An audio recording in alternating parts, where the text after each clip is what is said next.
Hey there, my friend Myron Golden here. I want to ask you a question. Have you ever wondered why people who make 10 times more money than you, how that's possible? Or how do people who make 100 times more money than you make 100 times more money than you? Because what we know for a fact is they're not making 10 times or 100 times more money than you because they're working 10 times harder or 100 times harder. They can't be working 10 times more hours or 100 times more hours. So why is it that some people make X amount of dollars and some people make 10 times that much? Why is it that some people make 100 times X amount of dollars and other people make 100 times that much? Well, the answer is because they know something that works 10 times or 100 times or even 1,000 times better than what you know works. And if you learn what they know, then it has to work for you just like it has to work for them because it's based on principles. So I asked that question because I want you to be aware of something. There's never been a time in human history when it's been easier for a person to create wealth than right now. There's never been a time in world history and human history where it's been easier for people, average people, to become wealthy than right now.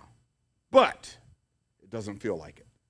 So why doesn't it feel like it? Why does it? If it's that easy to make money, if it's that easy to create wealth, if it's that easier for people to make 6 figures or 7 figures, become a millionaire or a multimillionaire or more, if that's the case, then why does it feel so hard?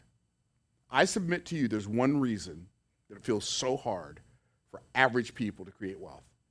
And that is the primary number one reason for most people that it feels like it's really hard for them to create wealth is because they're trying to make a living in the past. I know you're probably wondering, what does that mean? You're trying to make a living in the past. What it means is when we think about making money, we learned how to make money from somebody, generally speaking, who was older than us. And what they did was they told us what worked for them. But we forget that what worked for them is not necessarily going to work for us. And so just like wealth moves in sectors, like sometimes more millionaires are created in real estate, other times more wealth is created in media, other times more wealth is created in agriculture, just like wealth moves in sectors, wealth also moves in economic eras. And it's easier for a person to create wealth in their current economic era or one economic area past removed or the next economic area in the future than it is for them to make money multiple economic eras ago. What does that even mean? Well, I'm going to break it down to you like this. From the beginning of time, back in the Garden of Eden with Adam and Eve, from the beginning of time to the mid 1700s, we'll just say 1750, the economic infrastructure of the world was based on agriculture.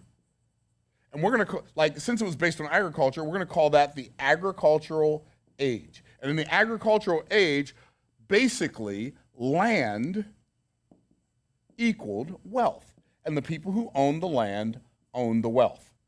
And if you were born into a family that owned land, you were born wealthy. If you were born into a family that didn't own land, you were born poor. If you were born wealthy, you would live wealthy, you would die wealthy unless some other country came and conquered your country and then took all your land. But otherwise, you'd be born wealthy, you'd live wealthy, you'd die wealthy, right? If you were born poor, you'd be born into a poor family, you'd live in a poor family your whole life, and you'd die poor. Well, wealth never really transferred that much in the agricultural age. The agricultural age had some very, very unique characteristics. One of them is the people who owned the land, they didn't farm the land. They just let some poor peasants live on their land, farm the land, bring them most of the wealth of the land, and then they got to keep enough to stay alive. The poor peasant family got to keep enough food to stay alive so they could farm the land another year. By the way, that's where the term landlords came from, because the people who owned the land, they were the lords and the ladies. The people who worked the land, those were the peasants. And so the concept of a landlord was created during the agricultural age. Now, so in the agricultural age, the land equaled wealth. Another really interesting thing about the agricultural age, things changed very slowly because you had one sowing season and one reaping season per year. So if you were going to see, you had one chance in a year to create wealth. So you get one cycle every year, and how much wealth you could produce was fully determined by how much land your family owned. Well, that was really cool if you were born into a rich family, but if you weren't, it didn't feel so cool to you. But what happened? Because these people who owned the land in the agricultural age, and wealth equaled land, because they owned the land, they wanted to figure out ways to farm their land more efficiently, more effectively. So they started making machines. And from the mid-1700s to the mid-1900s, in that time, we had what was known as the Industrial Age. And in the Industrial Age, machines equaled wealth. And the people who owned the machines, those are the people who owned and controlled all the wealth. So during the Industrial Age was really, really remarkable because for the first time in world history, we have new people becoming wealthy. We have people who went out and started factories, who manufactured things, largely for people who own land, but they would manufacture things. Those people now became wealthy. And so if you were working on a farm, if I was working on a farm, and you drove by one day and you owned a factory and you said, hey man, I see you working here every day from sun up to sundown. How would you like to come work for my factory? And if you work 5 days a week, it didn't start out this way, it became this way in the 1900s. But if you come work for my factory, if you'll work 8 hours a day, 5 days a week, if you work for me for 40 years, I'll take care of you for the rest of your life. And so a lot of things were created that didn't exist before the Industrial Age. So before the Industrial Age, there were no new millionaires. There were only old millionaires. There was no new money. It was all old money. Before the Industrial Age, there was no such thing as retirement. Before the Industrial Age, actually before Teamsters unions, there was no such thing as a 5-day work week and 8 hours a day. They just worked you until they got tired of working you, right? There were no such thing as weekends off and paid vacations and retirement. That stuff came way later, right? So during the Industrial Age, wealth was created much more quickly. It was created much faster. During the Industrial Age, we had millionaires, like multi-millionaires pop up, like John D. Rockefeller in the oil industry. He figured out a way to manufacture, to mine petroleum and then manufacture, turn it into gasoline, turn it into kerosene, turn it into gas. So Rockefeller, you had Carnegie with the railroads, you had Henry Ford with the automobiles. We had all of these people in the Industrial Age who were creating new wealth. Now, here's what's really interesting about the Industrial Age. The Industrial Age was a very permission-based society. What does that even mean? What it means is if, let's say you thought you were an author and you thought you should be able to write a book, you had to go to somebody who owned the ability to print a book in order for you to become an author. Let's say you thought you could sing, or you thought you were a musician, you thought your band sounded good. You had to go to a recording studio or a record label who owned the machines who could turn that sound, that music, into something that is sellable. In the Industrial Age, it was a very permission-based society because if you thought you could do something, you had to go to the people who had the machines and they had to give you permission to do your thing. So it was very restricted. Even though there were more millionaires created in the Industrial Age than the Agricultural Age, it was still quite limited. Something happened in the mid-1900s. From the 1950s, to about 1978, we went into what's known as the Distribution Age. And in the Distribution Age, outlets equaled wealth. And really, interestingly enough, during the Distribution Age, a lot of things that we think of, like we think they've always been there, they were created during the Distribution Age. What things were those? Franchises. Franchises didn't exist before the 1950s. Infomercials didn't exist. Chain stores, department stores, malls, all of that stuff, multi-level marketing, direct sales, all of that stuff was created during the Distribution Age. And in the Distribution Age, the people who own the outlets own the wealth. And so guess what? People figured out that not only if I own the outlet, but I also sell other people the right to distribute my distribution stuff, whether it be Ray Kroc with McDonald's or whether it be Rich DeVos with Amway, it doesn't matter. They owned a distribution channel and they would sell people a right to use their distribution channel. Those are the people who own the wealth. What happened in 1978? Something was invented in 1978 that changed everything. What was it? Well, 1978 to 1994, we went into the information age because something was invented. What was it? The personal computer was invented, and we went into the technology age. So the tech age, in the technology age, we had companies pop up like Microsoft, Apple, Dell, all these companies came to being between 1978 and 1994 in the technology age, and in the technology age, tech TEC hyphen CH hyphen no KNOW hyphen how equaled wealth. So techno how equaled wealth, and people who knew how to create technology that would impact the world, those are the people who own the wealth.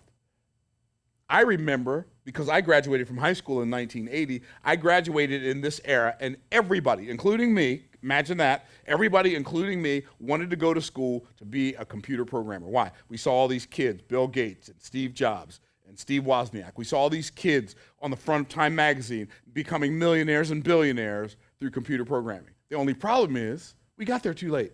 Bill Gates didn't start programming computers in 1980. He started programming them in 1968. Oh. So when I decided I wanted to go be a computer programmer, my brother Derek, he actually went to school to become a software engineer. He literally was going to school to make a living in the past. This is what I mean. The reason it feels so hard for people to create wealth is because they're trying to make a living in the past. What we have to learn to do is we have to learn to create wealth in our current economic era. What happened in 1994? Well, y'all know what happened. That's when the internet started to pop off, right? From 1994 to 2003, we went into what I call the information age. The information age. And in the information age, this is the first economic era in world history where you could actually create wealth without owning something. What do you mean you didn't have to own anything? Who owns information? Nobody. Who owns the fact that the sky is blue? Nobody. And everybody. Who owns the fact that grass is green? Nobody and everybody. So it wasn't the people who owned the information who had the wealth. It was the people who controlled the flow of information who owned the wealth. I mean, think about that. You control the flow. You're a traffic director. You're literally saying, okay, well, this is here, that's there. And we had InfoSeek, and we had Dogpile, and we had Yahoo, and we had Google, and we had all of these different search engines. Ask Jeeves. I don't know if y'all remember that. So that's probably before some of you. Like, we had all these different search engines because they were all pointing people in the way of traffic. Well, guess what happened during this economic era? I had friends and people that I knew between 1994 and 2003, they were making hundreds of thousands of dollars a month with Google AdSense pages. What's a Google AdSense page? We've all seen them. It's a website. You go to, you type in the name, a URL. You go to that website, and all it has is a bunch of lists of different websites on it. You click on one of those lists. When you clicked on that list, the person whose name was on that ad had to pay Google. Google would share that money with you. There were people making hundreds of thousands of dollars a month with Google AdSense pages. And then the Google slap came, and that went away. What happened in 2003? In the information age, controlled the flow. People who controlled the flow of info. Wow, my marker's acting goofy. Controlled the flow of information. Those are the people those are the people who own the wealth. What happened in 2003? In 2003, we went into a totally new economic era. And in that new economic era, here's what it looks like. We went to, I'm going to move this over. In the new economic era, from 2003 to 2008, we went into what I call the techno-info edutainment age, the TIE age, techno-info edutainment age. What is the techno-info edutainment age? People who knew how to use technology to create information that would educate people in an entertaining way. Those are the people who owned the wealth. Guys, it just so happened for me. What do you mean techno-info edutainment? I mean people like Jeff Bezos. I mean, not Jeff Bezos, Jeff Foxworthy. People like Jeff Foxworthy. What did Jeff Foxworthy do? Jeff Foxworthy is a guy who sold cassette tapes through truck stops called You Might Be a Redneck If. I want you to wrap your mind around what I just said. Cassette tapes, truck stops. You might be a redneck if. He was a comedian. He did You Might Be a Redneck If, like, if your first cousin is like also your wife, right? He would say stuff like that, right? Anyway, so Jeff Foxworthy became so rich selling cassette tapes at truck stops that he got rich enough to be one of the sharks on Shark Tank for a season. What? Russell Simmons, Spike Lee. You had all of these people who learned how to use technology to create information in an entertaining way, who became millionaires. One of the richest techno-info edutainers is a guy you may have heard of. He used to be homeless. He was selling videotapes out of the trunk of his car, and now he's a billionaire. His name's Tyler Perry. He was a techno-info edutainer. Wrap your mind around what I'm saying. I literally started my training business in 2003. I started my training company in 2003. I made $112,000 my first year, and I thought it was because I was good. But the real reason, and I was okay, but the real reason I made so much money was because, and within 3 years I was making over $1 million a year. The reason that happened is because I was earning money in the economic era in which I lived. By the way, what did you notice about each one of these economic eras? This one lasted thousands of years. This one lasted hundreds of years. This one lasted for a couple of decades. This one lasted for also a little over a decade. This one didn't even last for a decade. This one only lasted for 5 years. What do you notice? Every economic era lasted for a shorter period of time than the previous economic era. That's pretty fascinating. Why? Because the faster things change, the faster they change. What does that mean? That's why it feels so hard to create wealth right now, because the world changes so fast. By the time the average person gets tooled up to make a living with a 4-year degree, the world's a totally different place when they graduated than it was in their first year of college. That's why people feel stuck. They feel like, wait a minute, like, who moved my cheese? Like, I got involved in this thing, and I bought all these books, and I paid all this tuition, and I graduate, and now I've got to go wait tables because I can't get a job to pay off my degree by doing the thing I got my degree in. That's where most people live. Why? Because what's going to happen for most people today, if you go and you get a college degree, not for everybody, but for most people, you're not going to be a doctor or a lawyer or an engineer.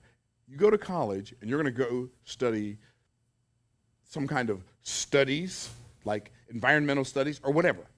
What's going to happen is you're going to graduate from college, and you're going to find yourself beautifully educated to earn a living in a world that no longer exists. That's the bad news. Well, each one of these economic eras, not only did they all last for a shorter period of time, but this economic era, the agricultural age, is what created the industrial age, because they needed machines to make stuff to farm the land faster. The industrial age manufactured so much stuff that they created the distribution age. The distribution age was selling so much stuff, they needed a way to keep up with it, so it produced the technology age. And the technology worked so well that they started using it for information, it created this age. Every economic era created the need for the economic era that followed. So literally, each one of these economic eras, for all practical intents and purposes, put themselves out of business. What just happened to my brain? But wait, there's more. 2008, something really fanatical happened, because 2008, I believe potentially, I'm going to say to 2023, it's the first economic era in world history that lasted for a longer period of time than the previous economic era. What economic era is that? I call it I wrote the wrong thing. The SPA. What's that? SPA. What does that stand for? It stands for Strategic Partnership Age. What is a strategic partnership age? People who know how to create strategic partnerships and strategic alignments, those are the people who own the wealth. Here's what's really cool. You can create wealth in any one of these economic eras. If you create wealth in the economic era it's the easiest. Second easiest is going to be the one that just went by. The one before that is going to be the one that's easier than that, or that's next hardest to that is going to be the one that went before that, and the one that went before that. The farther you go back in time, the harder it is for you to make a living based on the principles that worked in that economic era. I hope that makes sense to you. In the strategic partnership age, this is the first time in world history. What happened in 2008? Well, what happened in 2008 was predicated on something that happened in 2007. Something was invented in 2007 that changed the world forever. What was that thing? It was the iPhone. Oh, that's right, because you got to make a small I. It was the iPhone. The iPhone was created in 2007. Guess what was created in 2008? The App Store. So now we have a multi-billion-dollar company called Apple, another multi-billion-dollar company called Amazon. We got another multi-billion-dollar company called Google. And what they did is they said, if you will create content for our hundreds of millions of users, we will sell your stuff to our users, and we will pay you 70% of the money. We'll pay you 70%, you get 70%, we keep 30%. This has never happened before in world history. Multi-billion-dollar companies are saying, hey, if you want to make money with us, you don't have to just come get a job and work for us for peanuts. You create content, we'll go get the users, we'll even let the users know you created some stuff for them. We will sell your stuff to our database, and we will pay you most of the money. What in the world is that? So if you have not tapped, if you're having a hard time making a living right now, if you're having a hard time creating wealth right now, one of the reasons you're having a hard time creating wealth right now is because you haven't tapped into strategic partnerships. Now, how do you tap into strategic partnerships? Well, maybe you're a computer programmer, maybe you got tooled up in the information age and you know how to create apps for Apple's App Store. Or maybe you're an author and you know how to create ebooks for Amazon's platform. Or maybe you're really technically advanced and you know how to create videos for Google's YouTube platform.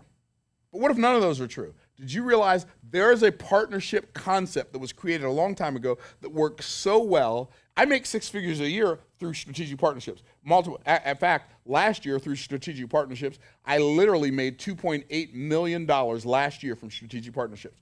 One of the best strategic partnerships models out there is called affiliate marketing. What's affiliate marketing? People say, can't start a business. I don't know what to sell. I don't have anything to sell. You don't have to sell your own stuff. You can sell other people's stuff. You can literally make money selling other people's stuff. Myron Golden, that's me, makes 7 figures, other people's stuff, selling other people's stuff. Myron Golden pays out multiple 6 figures a year for people who sell his stuff. So I have other people who sell my stuff and I sell other people's stuff. And guess what? We all get paid. So if you learn affiliate marketing, you say, Myron, what economic era came into 2023? I think 2023 might be the age of artificial intelligence. That's going to be the new economic era. But it's not even developed enough yet for anybody to know how to create massive wealth. I mean, there are things you can do, like there are things you used to need to hire people to do that now AI can do for you. But I don't think that's where you're going to find your wealth. I think you're going to find your wealth in strategic partnerships, like selling other people's stuff. And the best stuff to sell of other people's is information, because you have no packaging, you have no storage, you have no delivery. Other people's information products. So I've created a program that will teach you how to sell other people's stuff. I partner with other people who are going to teach you how to sell other people's stuff. Two of the people on my marketing team are going to teach you how we consistently sell other people's stuff and get paid for it. We created a program for you. It's called Golden Ops, which means Myron Golden and his team are going to teach you how to sell other people's stuff, and you get paid for it. Now, our Golden Ops program, we have a lot of premium value offers. We got a lot of $10,000 programs, $20,000 programs, $25,000 programs, $55,000 programs, $155,000 programs. I got $1 million program, $350,000 VIP day. But Golden Ops, where I'm teaching, somebody who wants to get started, but they don't have a website, they don't know how to build a website, and all they want to do is get paid promoting somebody else's stuff, Golden Ops is for you. We got a lot of bonuses in there for you, which you'll find out what they are. You got on the rest of the page. We got a lot of bonuses in there for you. But when you sell, not only are we going to let you pay us, not only are we going to pay you for selling our stuff, we're going to let you sell Golden Ops. It sells for $1,000. When you buy it for $1,000, if you go sell it for $1,000, we're going to pay you, that's right, 70% commission on that offer. You sell 2 of them, you're in profit mode. You sell 10 of them a month, you make $7,000 a month. What? It's the most mind-blowing thing ever. You deserve to take advantage of this offer for Golden Ops. It will change your life for the rest of your life. In the meantime, in between time, it's been good talking to you. Stay blessed by the best. Peace out, Cub Scouts.